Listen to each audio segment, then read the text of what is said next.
আসসালামু আলাইকুম রহমতুল্লাহ। প্রিয় দেশবাসী, প্রতিদিনের ন্যায় রাজনৈতিক আলাপচারিতায় আপনাদেরকে সঙ্গ দিচ্ছি আমি রাশেদ গাজী। প্রিয় দেশবাসী, আমরা দেখতে পেলাম ডক্টর ইউনূসের 18 মাসের শাসন আমলে বাংলাদেশে কি ঘটেছিল। একটি দল, তারা নিজেদেরকে ইসলামিক সংগঠন বলে ইউনূস সাহেবকে আমাদের ইমাম বানিয়ে দিয়েছিল।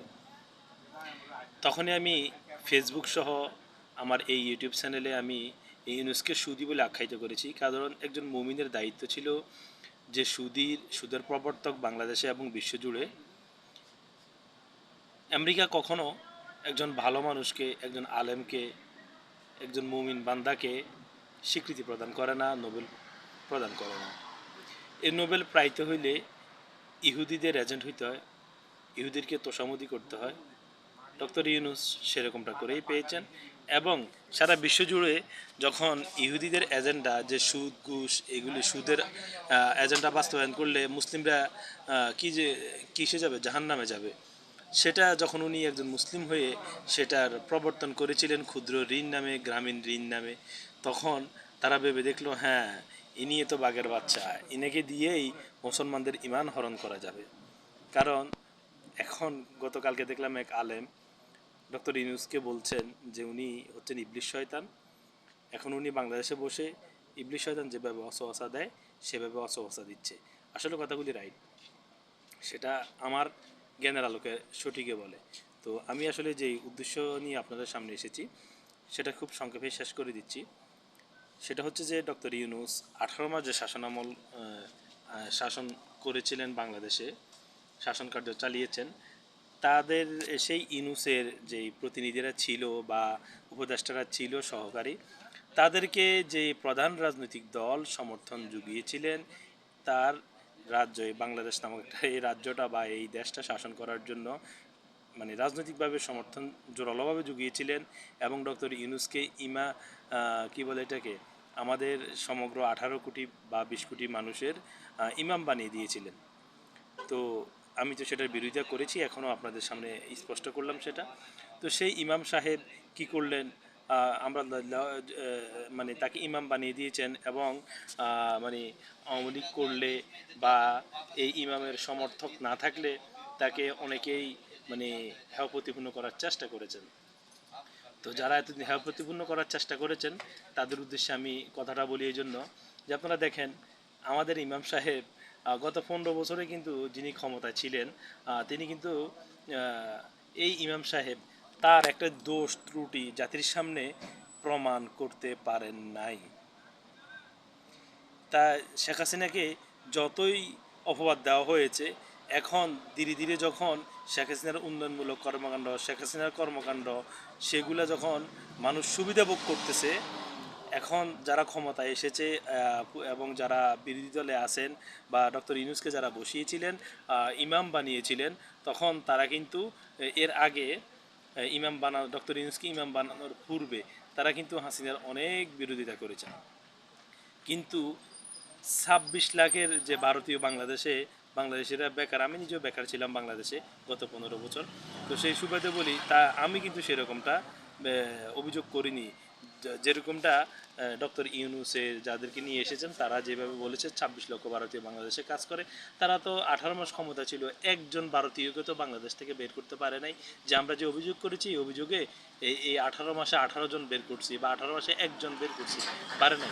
শেখ হাসিনা নামে অনেক অভিযোগ ছিল বাংলাদেশের দুর্নীতি করেছে, তা নিয়ে রূপপুর পারমাণবিক বিদ্যুৎ কেন্দ্র থেকে 30% নিয়ে গেছে। তো আসলে দেখেন, বাংলাদেশ যেখানে অর্থায়ন করবে 10%, সেখানে অভিযোগ আনলো 10%। বাংলাদেশেরটা না হয় নিতে পারে, কিন্তু এই রাশিয়া কি এত বোকা হয়ে গেছে, তারা তাদের দেশ থেকে কি করছে, পণ্য আইনে এখানে লাগায়। তো যে এইভাবে তো এখানে তো 30% হওয়ার কোনো, 2 4 5 10% হইলে তো জাতি আজ বিশ্বাস করতো, কিন্তু এখানে এখন এটা বিশ্বাসযোগ্য কোনো কথা নয়। আসলে আমি যে বিষয়টা আপনাদের সামনে আলোকপাত করতে, সেটা আসলে আলোচনার প্রেক্ষিতে চলে যাচ্ছে।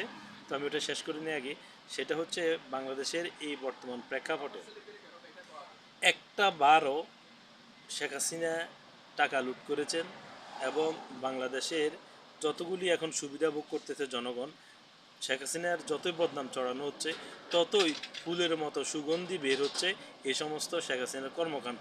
এবং শেখ হাসিনার কে যতই অন্ধকারে নিক্ষেপ করতে চেয়েছে এবং করার চেষ্টা করেছে, ততবারে তিনি এখন আমরা দেখতেছি জাতির সামনে আলোকিত এবং মানে অন্ধকার থেকে উনি কেবল আলোর দিকে আসতেছেন। আর ডক্টর ইউনূসকে যতই আমাদের ইমাম বানানো হয়েছে, এখন জাতি কিন্তু তাকে বুঝতে পেরেছেন। আমাদের গত 15 বছরে কিন্তু আমেরিকার সাথে শুকুরের মাংস খাওয়ার চুক্তি শেখ হাসিনা করেন নাই, এরপরে ইসরায়েলের সাথে কোনো চুক্তি করেন নাই। তাহলে এই তাদের এজেন্ট যাদেরকে যাকে এনে আমাদের ইমাম বানানো হয়েছিল, তাই তিনি কিন্তু এখন অন্ধকারে ছিল এতদিন, এখন অন্ধকারেই ইতিহাসের অন্ধকারে আস্থা করে নিক্ষিপ্ত হচ্ছেন। তো প্রিয় দর্শক, আসলে এটাই আমার বলার ছিল যে একজনের নামে না বুঝে না জেনে মিথ্যা অপবাদ দেওয়া যায়, তাকে কি করা যায়, তাকে দোষারোপ করা যায়, কিন্তু যখন সঠিকটা জানা যায় তখন কিন্তু আসলেই সেটা কখনো মানে সঠিকটা জানার পরে অবশ্যই মানুষ যারা এতদিন তাদেরকে ভুল বুঝেছিল, অবশ্যই জাতি এবং বাংলাদেশের 18 কোটি 20 কোটি মানুষ এটা এখন ইউনূস এবং তাদেরকে যারা সমর্থন জুগিয়েছিল এবং বর্তমানে ইউনূস প্রশাসনের পরবর্তী যারা এখন বিরোধী দলে আছে, তারাই কিন্তু ইউনূস সরকারকে ইমাম বানিয়েছিল এবং তারা সাবেক সরকারকে ব্যর্থ করার চেষ্টা করেছিল এবং প্রোপাগান্ডা চালিয়েছিল, সেগুলি এখন মিথ্যা প্রমাণিত হয়েছে। জাতি সব কিছু আস্তে আস্তে বুঝতে পেরেছে। আশা করি সামনের দিনগুলিও জাতি বুঝতে পারবে। দিন যত যাবে ততই শেখ হাসিনা এবং তার উন্নয়ন কর্মকাণ্ডগুলি মানুষের মুখে চোখে মুখে আঙ্গুল দিয়ে সেগুলি দেখিয়ে দিবে যে এটা শেখ হাসিনার উন্নয়ন, এটা বাংলাদেশ আওয়ামী লীগের উন্নয়ন। বাংলাদেশ আওয়ামী লীগ দেশ স্বাধীন করেছে, দেশের মানুষকে এই উপকার করার জন্য, দেশের মানুষের জন্য এই উন্নয়নমূলক কর্মকাণ্ডগুলি করে গেছে। আর একটা বিষয় হচ্ছে স্পষ্ট সবাই জানা থাকা দরকার যে বাংলাদেশের যত উন্নয়নমূলক কর্মকাণ্ড হয়েছে সবগুলির অংশীদার এবং দেখাশোনার দায়িত্বে ছিল সেনাবাহিনী। প্রত্যেক দেশের গভর্নমেন্ট টু গভর্নমেন্ট উন্নয়নগুলি হয়েছিল, সুতরাং এখানে বড় ধরনের দুর্নীতি হওয়ার কোনো সুযোগ নাই। তো আজকে পর্যন্তই, ধন্যবাদ সবাইকে। সবাই ভালো থাকবেন এবং দিন দিন যত যাবে আমাদের এই জিনিসগুলো জাতির সামনে আরও স্পষ্ট হয়ে আসবে, সেটা সেই রকমটাই প্রত্যাশা করি। এবং আপনারা দেশবাসী সকলেই যে যেখান থেকে আমাকে দেখছেন সকলের জন্য দোয়া কামনা করি এবং সকলে ভালো থাকবেন। সেই পর্যন্তই, আল্লাহ হাফেজ, আসসালামু আলাইকুম রহমতুল্লাহ।